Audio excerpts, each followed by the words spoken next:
정당에서 부탁을 하든 또는 어떤 특정 정치인이 부탁을 하든 제가 하는 업무의 연장선상에서 보면 그것이 민주당이든 국민의힘이든 또는 안철수 씨이든 사실은 별로 중요한 변별 가치가 없어요. 보궐선거를 맞이하게 된 이유를 사실은 근본적으로 생각을 해보면 피해자를 고려하지 않고서는 뭐 명분이 없다고 생각해요. 일단 기본적으로 피해 호소인이라고 주장을 했던 사람들의 측을 나는 정당하다고 생각하지 않기 때문에 국민의힘에서 여자 후보를 지원을 했던 것이고, 사실 아무도 걱정 안 하는 게 피해자가 서울시에 복직을 해야 돼요. 그래서 피해자 편에서 보면 아무것도 해결이 안 된 상황이고, 그 이슈를 다시 한번 수면 위로 떠올려 보자 라는 제안이라면 민주당이었어도 난 그 제안을 받아들였을 거야.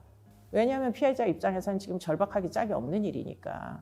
그런데 지금 그걸 가지고 정치적 제스처로 이해를 하려고 하는 기존의 사고방식이 난 굉장히 올드하다고 생각해요. 무슨 뭐 줄다리기도 아니고 편가르기도 아니고 맨날 무슨 운동회 해요? 이런 느낌에 난 염증이 좀 있어요. 예.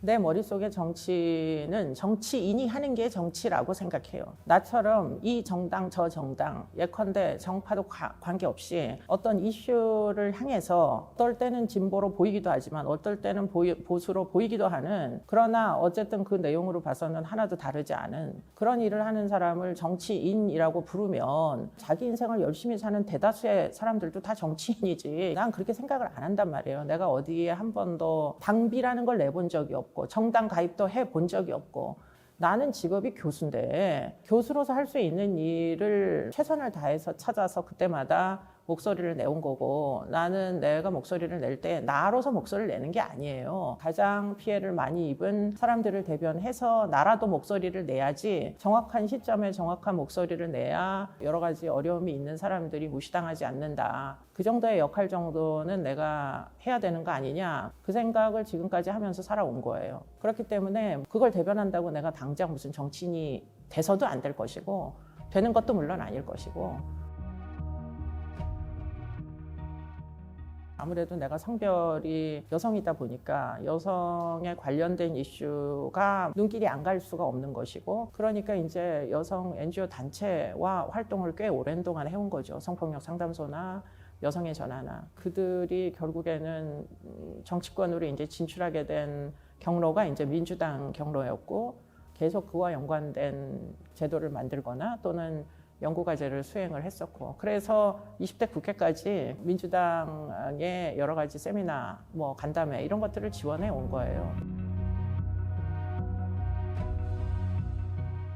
안희정 사건 때까지는 서로 목소리를 함께 내던 단체들이 박원순 사건을 계기로 피해자 편에 선명하게 선 단체들과 그렇지 않은 이제 단체들이 양분되는 이런 모습을 목격을 한 거예요. 그래서 나 스스로도 굉장히 혼동에 빠졌고, 나중에 이제 그 피해 호소인이라는 용어가 정치권에서 활용되는 걸 보면서 굉장히 좀 회의를 많이 갖게 됐고, 그리고는 여성 이슈에 별로 관심이 없었던 국민의힘에서 뒤늦게라도 성폭 특위를 만들겠다. 우리 안에 전문가가 있다고 하기 어려우니 바깥에서 지금까지 이런 일을 해온 선생님이 오셔서 좀 참가를 해달라. 좀 더 여성에 대한 인권 보호적인 개정안을 만들고 싶다. 이게 이제 취지였고, 내가 그걸 거절해야 되는 이유를 난 발견을 하기 어려웠어요. 애당초에.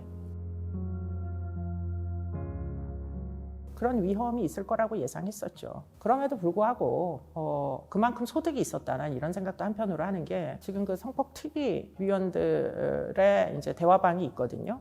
그 대화방에서 이분들의 변화를 나는 목도했지. 지금까지 그들의 힘으로 이런 류의 이제 개정안 또는 제정안들이 많이 나가지 않았었는데, 그런 종류의 개정안이나 제정안을 내면서 우리도 이런 일을 할 수 있구나 하고 서로 뭐 호응도 하고 응원도 하고 이런 모습을 보면서 저는 굉장히 의미가 있었다. 저도 그 안에서 적극적인 토론을 한 부분에 대해서 일말의 후회도 없다. 그 당시에는 그렇게 했어야만 했었다. 이정옥 그 여가부 장관 있잖아요. 그분이 이제 박원순 사건 직후에 우리 사회가 젠더 감수성 이라는 게 뭔지 교육을 받을 기회다 라고 이야기를 했는데 그 말씀이 굉장히 공격을 많이 받았어요. 교육 비용이 도대체 몇 수백억이냐. 그래서 보궐선거까지 하는 이 마당에 지금 태만한 무슨 교육의 기회라는 둥 그런 얘기를 해도 되냐 하고 이제 야당 의원들한테 굉장히 많이 비판을 받았지만 전 여가부 장관 말씀이 맞다고 생각해요. 교육자의 역할을 하고 있는 거예요. 이리 갔다가 저리 갔다가 하면서 여성 이슈가 절대 가라앉지 않게 하는 게 나의 임무라고 생각하고 그런 이슈가 지속될 수만 있다면 그런 선택은 내가 할 수 있는 선택이다. 나는 애당초에 교육을 시킬 작정을 했기 때문에 이들에게. 워낙에 황무지였어요. 처음에 성폭특위의 일을 맡으면서 그때 코로나가 이미 있던 시절이라 비대면 예방교육을 해드리겠다. 동영상을 찍어 드렸는데 그 동영상조차 국민의힘 홈페이지까지 올라가는데 또 시간이 굉장히 많이 걸리고 그런 예방교육의 필요성 이런 것들을 별로 느끼지 못하기 때문에 또는 이제 활용을 해본 적이 없기 때문에 시간이 꽤 오래 지연이 됐고 나름대로 내부적으로 여러 가지 강타는 아니겠지만 어느 정도의 움직임은 야기했다. 그렇게 이제 생각이 들어요. 경선준비위원회는 왜 했느냐? 여성 가산점을 달라고 시비를 붙으려고 들어갔던 거고. 그래서 여성 가산점이 생겼고 여성 후보가 2명이었는데 2명 중에 지지율이 높은 사람을 도와주기로 작정을 했고 그랬는데 불발됐죠. 국민의힘은 일단 여성 아동 인권과 연관해서 기존에 굉장히 다룰 수 있는 기회들이 많이 있었음에도 불구하고 굉장히 좀 이해도가 떨어진다 이런 느낌은 받았고 다만 이제 그나마 다행인 건 초선 의원들 중에 여성 아동 인권에 관심 있는 초선 의원들이 좀 있어요. 그래서 이분들하고 일을 주로 하죠. 다선 남성 의원들은 나 만나본 적도 없고 경선 준비위 할 때 거기 잠깐 들어와 있던 전에 이제 전 국회의원들 몇 분은 만났는데 그때도 여성 가산점이나 100% 국민 경선을 놓고 그분들 입장에서는 논쟁점이 있다고 여전히 계속 반대하시던 분들도 기억이 나요. 근데 다행히도 그게 관철이 돼가지고 국민 경선 100% 했고 그러고 여성 가산점 줬고 그러면 그분들도 상당히 양보한 거다. 그런 정도의 양보도 과거의 국민의힘 쪽 보수 인원 인맥들은 사실 수용하기가 어려웠을 거예요. 그들로서는. 그 정도의 짱돌 정도 던지면 된 거지. 내가 뭘 할 수 있겠어요. 뭔가 그들 안에서 그래도 나름의 멤버십을 역할을 해줘야 말발이 서는 거지. 바깥에서 암만 확성기를 떠든다고 그분들이 영향을 받을 사람 같았으면 나는 언제나 확성기를 갖고 떠들었어. 20년 동안. 제가 언제 안 떠들은 적이 있어요. 방송에서 떠들고 어디든 필요하다면 쫓아다니면서 떠들었죠. 떠들었는데 뭐 스토킹 방지법도 아직까지 입법이 안 됐고 뭐 이제서야 아청법에 이제 함정수사 뭐 도입이 조만간 될 예정이라 그거는 매우 기쁘게 생각하고 있는 거고 뭐 겨우 진도가 거기까지뿐이 않았는데 1차적으로는 내가 한 얘기가 아닌데 이렇게 곡해돼가지고 아주 다른 방식으로 해석되는구나 하는 것도 좀 어이가 없는 느낌이었고 특정 시점에 특정 인물을 중심으로 집중적으로 달린다라는 걸 깨닫게 됐어요. 일종의 작전하듯이.